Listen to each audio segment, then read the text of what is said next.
இவர் போட்ட சட்டம் இங்க கரெக்ட், அதுல மறுக்கிறதுக்கே வாய்ப்பு இல்லை. ஒரு மழை பெஞ்சா வெள்ள நிவாரணம் கொடுக்குறது தடுமாறுறீங்க. தமிழ்நாட்டுல இருந்து சென்ட்ரல் இப்ப கேக்குது. ஆனா அந்த சென்ட்ரல்ல எவ்வளவுதாங்க தருவான்? சிங்கப்பூருக்கு போகும்போது அங்க உள்ள சட்டம் நீங்க பணிஞ்சு உட்காடுறீங்க இல்லையா?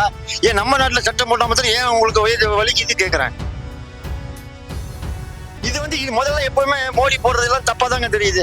முதல்ல தப்புங்கிறீங்க, அதுக்கப்புறம் நீங்களே தூக்கி வச்சு கொண்டாடுறீங்க. அங்க அடிமையா இருக்கிறது மாதிரி நீங்க நினைக்கும் போது ஏன் இங்க மாத்திரம் அதே மாதிரி சட்டம் வேணாம்னு ஏன் சொல்றீங்க? நீ வெளிநாட்டுல போய் வெளிநாட்டு சட்டத்தை மதிப்பேன், ஆனா தமிழ்நாட்டுல இந்தியால சட்டம் போட்டா நான் மதிக்க மாட்டேன் அப்படின்னு என்ன அர்த்தம்? பிஜேபி உங்களுக்கு எல்லா வேலையிலயும் நம்ம வாழணும்னு ஆசைப்படுறீங்களா? அத மாதிரி நம்ம வேலையிலையும் எல்லாரும் வாழணும். உங்களை நாங்க சேர்க்கவே மாட்டோம் இந்தியாவுக்குள்ள, நாங்க எல்லாமே துரத்தி அடிக்குவோன்ற மாதிரி ஒரு சட்டம் இது. முக்கியமா முஸ்லீம்களை ஏன் சேர்க்கல, அதுதான் சார் இதுல கொஸ்டின் மார்க்கா இருக்குது. யாருமே இல்லாம ஊர்ல இருந்து வர்றவங்களும் நம்ம வாழ வைக்கிறோம். இத்தனை நாள் வாழுங்கன்னு சொல்றோம். உனக்கு இந்த ஊர்ல உரிமை இல்லைன்னு சொல்றது நம்ம யாரு? அப்ப ஒரு 10 வருஷம் நீங்க ஆள்றீங்க, இன்னைக்கு உங்களுக்கு வேணாம்னு சொல்றீங்க. 10 வருஷம் முன்னாடி அதை செய்ய வேண்டியனா? இன்னைக்கு எலெக்ஷன் வந்தோன்னா இன்னைக்கு சார் நேற்று சிஏ ஆக்ட், அதாவது சிட்டிசன்ஷிப் அமெண்ட்மெண்ட் ஆக்ட், அது அமல்படுத்திருக்காங்க. இதுக்கு முன்னாடி அமல்படுத்துறேன்னு சொன்னது இப்போ நேற்று அமல்படுத்திருக்காங்க. இதனால நிறைய சிறுபான்மையின மக்கள்லாம் பாதிக்கப்பட்டிருக்காங்க. உங்களோட கருத்து என்ன? பெருகிட்டே போனா என்னதான் பண்றது? இப்படி எல்லாத்தையும் வர வச்சு வாங்க வந்தவரை வாழ வைக்கும் எல்லாத்தையும் உள்ள கொண்டு வச்சுட்டு அப்புறம் எவன் சோறு போடுறது, எவன் செலவு பண்றது? இப்போ உண்டானதுக்கே ஃபண்ட் இல்லைங்க, திண்டாடிட்டு இருக்கீங்க. ஒரு மழை பெஞ்சா வெள்ள நிவாரணம் கொடுக்குறது தடுமாறுறீங்க. தமிழ்நாட்டுல இருந்து நீங்க இது நம்ம கவர்மெண்ட் சென்ட்ரல் இப்ப கேக்குது. ஆனா அந்த சென்ட்ரல்ல எவ்வளவுதாங்க தருவான்? இது நம்ம எத்தனை ஸ்டேட் உங்களுக்கு இருக்கு? அந்த சென்ட்ரல்ல இருந்து எவ்வளவு கொடுக்க முடியும்? வந்தவங்கள வாழ வைக்க மிச்ச கண்ட்ரில இந்த மாதிரி வச்சிருக்காங்களா? நம்ம கண்ட்ரில வேண்டாம்ங்கிறீங்களே, மிச்ச கண்ட்ரில இருக்கும்போது ஏன் நம்ம வச்சுக்கூட? மிச்ச கண்ட்ரில உள்ள பழக்கவழக்கெல்லாம் நீங்க கத்துக்கிறீங்க. மிச்ச கண்ட்ரிக்கு இங்க இருந்து போனா நம்ம வேஸ்டோட போறீங்களா இல்லையா? கோட்டு சொல்லிட்டு போட்டு தானே போறீங்க. இல்ல சார், நம்ம கண்ட்ரில இருந்து மத்த கண்ட்ரி போய் வாழ்றாங்கல்ல, அவங்களுக்கு என்ன நிலைமை? அப்படி கிடையாது. நீ இங்க ஏன் போன? அப்புறம் இங்க இருந்து ஏன் போன? பொழப்ப தேடி இங்க இருக்கிற பொழப்பு விவசாயம் இருந்தது. விவசாயத்தை நீங்க பாத்துருந்தா இன்னைக்கு அப்பார்ட்மெண்டா போயிட்டு. இப்போ அப்படி இல்லை. இப்போ பாகிஸ்தான்ல இருந்து இங்க உட்காந்துக்குவான். இல்ல நல்லா புரிஞ்சுங்க, பாகிஸ்தான் உட்காந்துக்குவான். அவன் இஷ்டத்துக்கு இருப்பான். அவன் இத்தனை நாள் இங்க நல்ல தொழில் பண்ணி சம்பாதிச்சுட்டு தொட்டு எடுத்துட்டு அவன் ஊர்ல போய் உட்காந்துருவான். அதுக்கு அலோவ் பண்ண முடியுமா நம்ம?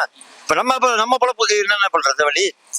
இப்போ வர வேணாம்னு சொல்லல, வந்தா இங்கே டென்ட் அடிச்சிடறானே. வந்துட்டு போங்கிறது வேற. சொந்தக்காரங்க வாங்க பாருங்க போங்க, நான் வேணாம்னு சொல்லல. நீ அங்கே இருந்து உன் காசுல போட்டு இங்க ஒரு இடத்த வாங்கி போட்டு நீ பிசினஸ் பண்ணி துட்டு சம்பாதிச்சுட்டு நீ அதுக்கப்புறம் செட்டில் ஆகி எங்க ஊருக்கு போறேன்னு போனா அப்ப நம்ம நாடு என்ன இழிச்சு வேணாம்? நம்ம வாங்க போங்க பெருமனண்ட், அது கரெக்ட். இன்னைக்கு வர வேணாம்னு அவங்க சொல்லலையே, வர வேணாம்னு சொல்லலையே. 25 நாள் 30 நாள் விசா எடுத்துட்டு வரியா? சொந்தக்காரனை பாக்குறியா?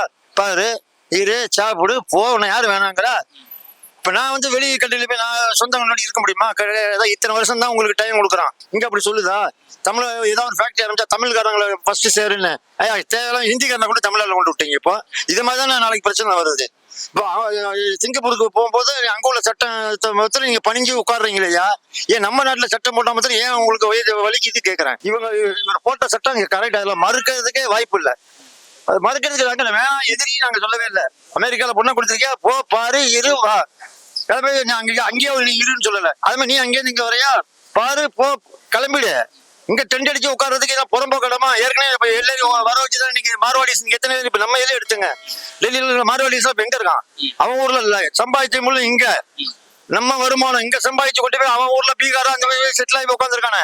அது மாதிரி இன்னும் தொடரும். இதை மாதிரி இவர் போட்டது கரெக்ட் தான், தப்பே கிடையாது. இது முதல்ல எப்பவுமே மோடி போடுறதெல்லாம் தப்பா தாங்க தெரியுது. நான் பார்த்த அளவுல முதல்ல தப்புங்கிறீங்க, அதுக்கப்புறம் நீங்களே தூக்கி வச்சு கொண்டாடுறீங்க.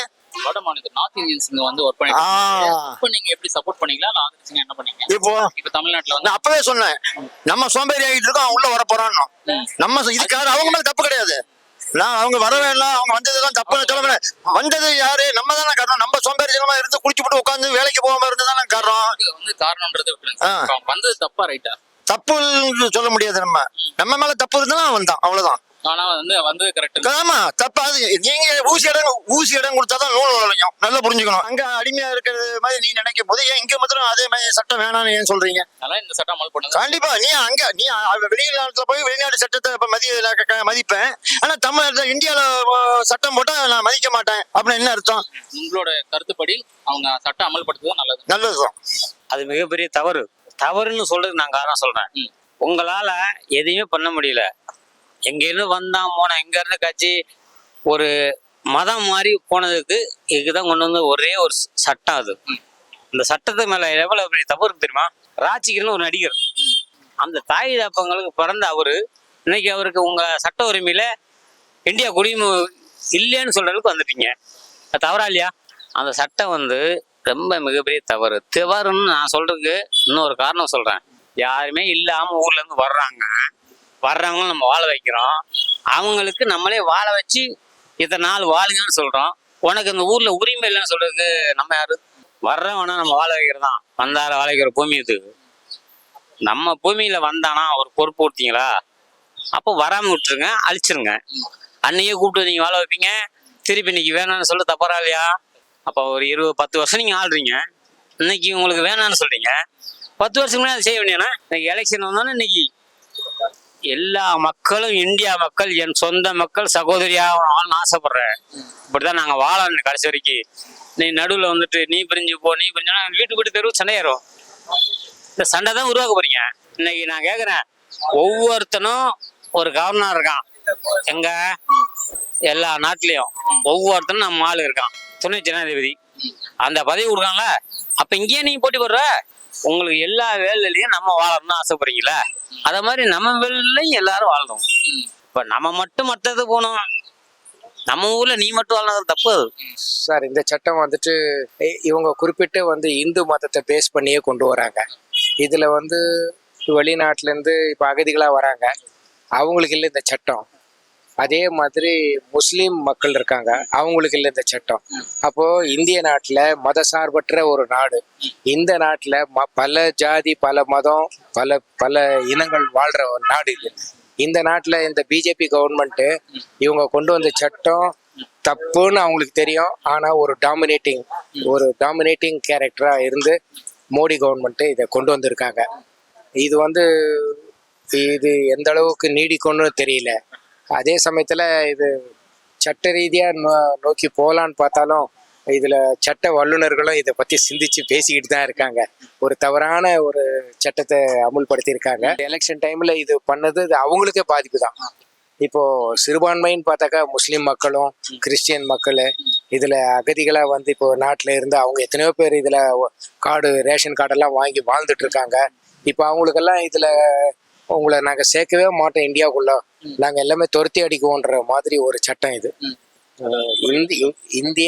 இந்திய மக்கள், அதுவும் முக்கியமா இந்துக்களுக்கு மட்டும் அப்படின்ற பேசிஸ்ல இவங்க கொண்டு வர சட்டம் இது. 4 கண்ட்ரியை சேர்க்குறாங்க. அதுல இந்த ஆப்கானிஸ்தானு, பாகிஸ்தானு, சில இன்னும் 2-3 கண்ட்ரி மறந்துட்டேன். அந்த கண்ட்ரியெல்லாம் இதுல பங்களாதேஷ் இதை கொண்டு வராங்க. அப்படி கொண்டு வரும்போது ஏன் ஸ்ரீலங்காவை விட்டாங்க? அதே மாதிரி அப்படி கொண்டு வந்தாலும் முஸ்லீம்களை ஏன் இதுல சேர்க்கல? முக்கியமா முஸ்லீம்களை ஏன் சேர்க்கல?